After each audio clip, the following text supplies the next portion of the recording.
హన్వాడలో 8 check డ్యామ్లు, గొండ్యాల నుంచి పోయేటువంటి మొత్తం టోటల్గా బంపర్ టు బంపర్ అన్నట్లు చెక్ డ్యామ్లు కట్టాలని చెప్పి 2 కట్టాము. 4 టెండర్స్ అయినాయి, నత్తనడక నడుస్తూ ఉన్నాయి. 4 తర్వాత ఇంకా 5 ప్రపోజల్ ఉన్నాయి.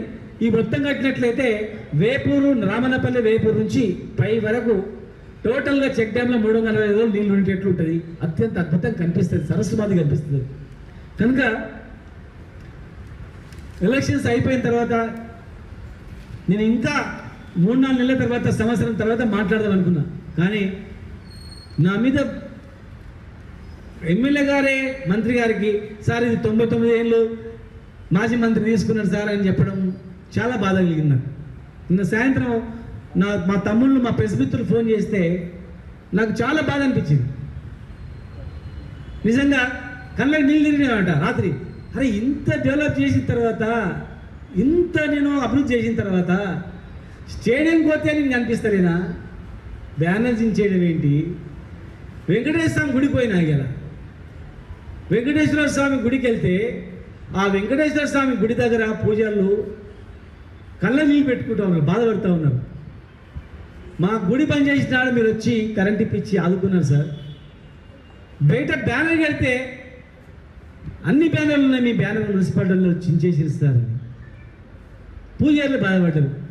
బ్యానర్ చించేస్తే ప్రజలు గుండెల్లో చించేస్తారా? ఈ చౌరస్తాలు మార్చేస్తారా? రోడ్లు మార్చేస్తారా? స్టేడియంలు మార్చేస్తారా? గుళ్ళు మారుస్తారా? దర్గాలు మారుస్తారా? చర్చు శిల్వకుట్టలు మారుస్తారా? మన్నెంకొండ రోపే హాస్పిటల్ పోయిన తర్వాత ఈ హాస్పిటల్ ఎవరు కట్టిందంటే శ్రీనివాస్ గౌడ్ తెచ్చిండని చెప్పారా?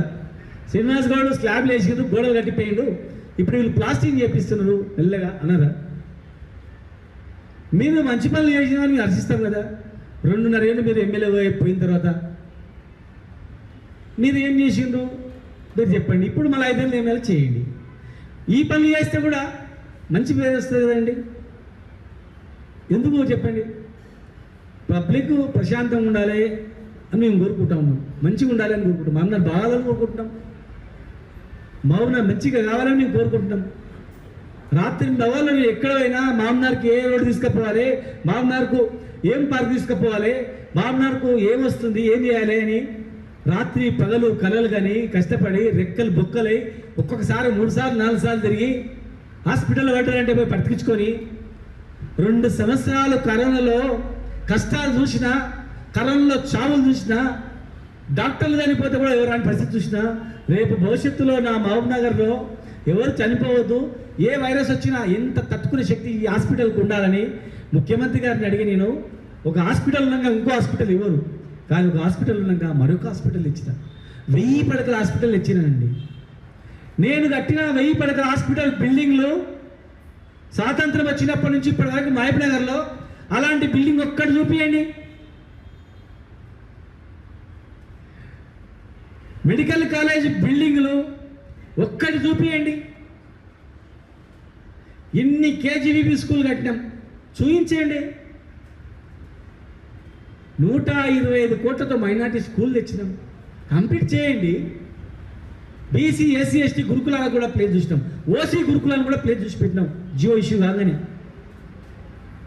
కనుక దయచేసి మీడియా ద్వారా వాళ్ళని అడుగుతా ఉన్నా, నేను ఏ పదజాలాలు వాడినా, నా భాష ఏంటి, నా ఆవేదన ఏంటి మీరు అర్థం చేసుకొని వారి దృష్టి తీసుకొచ్చి ఆ బ్యానర్లు నించుడు, ఐవల కొట్టుడు, వాళ్ళ పిల్లలతో చేయించడు, ఏం తిన్నట్టు అది మంచి పద్ధతి కాదది. రాజకీయాల్లో ఎవరు శాశ్వతం కాదు.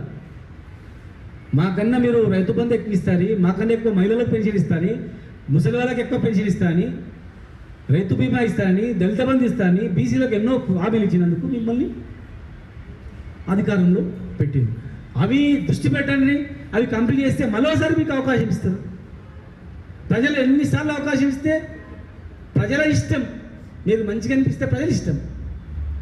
మేము అన్నీ చేసినాం అంటలేము, మేము కొన్ని చేయలేదు, ఇంకా చేసేటి ఉండే, కొన్ని అక్కడక్కడ పొరపాట్లు జరిగినాయి.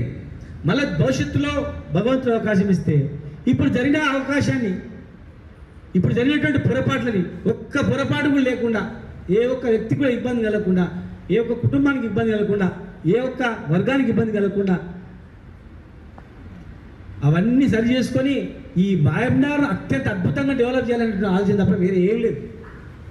మామ్నార్ డెవలప్మెంట్ గురించి ఎన్ని ఎంత కాంప్రమైజ్ అయినా సరే, అన్ని ఏదైనా సరే కాంప్రమైజ్, ఈ మామ్నార్ అభివృద్ధి నా లక్ష్యం, పేదల అభ్యున్నతి నా లక్ష్యం, కులాలకు మతాలకు ఆదరించి వాళ్ళు ఆదుకోవడమే మా లక్ష్యం, అంత తప్ప ఏం లేదు. నేను మామ్నార్కి వచ్చింది హైదరాబాద్ కన్నా బ్రహ్మాండంగా మామ్నార్ పట్టణంగా తీర్చిదిద్దాలని ఒక ఆశయంతో వచ్చింది తప్ప వేరే లేదు. వచ్చిన క్రమంలో రకరకాలుగా అన్ని ఏళ్ళు చక్కగా రకరకాలు జరిగి ఉండొచ్చు, మీరు మాకన్నా బాగా చేస్తామని ప్రజలు భావించి ఉండొచ్చు, మరి ఆ పని చేసి చూపించండి. కానీ ఒక మంత్రి గారికి నా మీద చెప్పి ఏ ఆధారం లేకుండా 8 నెలలు అయితే కూడా అదే మాట చెప్తున్నారు. మరి ఒక కాగితం తెచ్చి విలేకరులకు చూడే 99 సంవత్సరాలు శ్రీనివాస్ గౌడ్ ఎవరు మరి అన్నక తమ్మునికా బావకా బామారికా ఇచ్చిండు, చూపించండి. కట్టింది ప్రభాకర్ రెడ్డి, 10 సంవత్సరాలు తీసుకున్నది చాణక్యరెడ్డి, ఉన్న చాణక్యరెడ్డి కూడా వాపస్ వెళ్ళిపోయాడు. 10 సంవత్సరాలు ఇచ్చిన ఆయన కూడా 99 సంవత్సరాలు అని చెప్పి నా మీద నిందమప్పడం, ప్రజలలో ఒక దుర్మార్గంగా చిత్రీకరించడం ఎంతవరకు సమంజసం?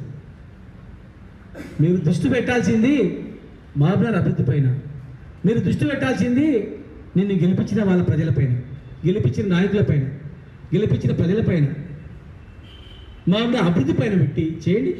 నా అవకాశము నా అవసరము ఉంది అంటే ఒక ఫోన్ చేయండి, చిన్న ఫోన్ చేయి. శ్రీనివాస్ గౌడ్ గారు మాకు ఇది అర్థమవుతుంది ఏంటంటే ఉరికొస్తారు, మీ ఆఫీస్కి రమ్మని వస్తా, వచ్చి ఇది ఇట్లా చేద్దామని. మామ్నార్ అభివృద్ధి గురించి అహర్నిశలు మీరు ఏం చేయమన్నా చేస్తాను తప్ప ఇక మీరు ఇవన్నీ రూమర్స్ సృష్టించడం బంద్ చేయండి దయచేసి.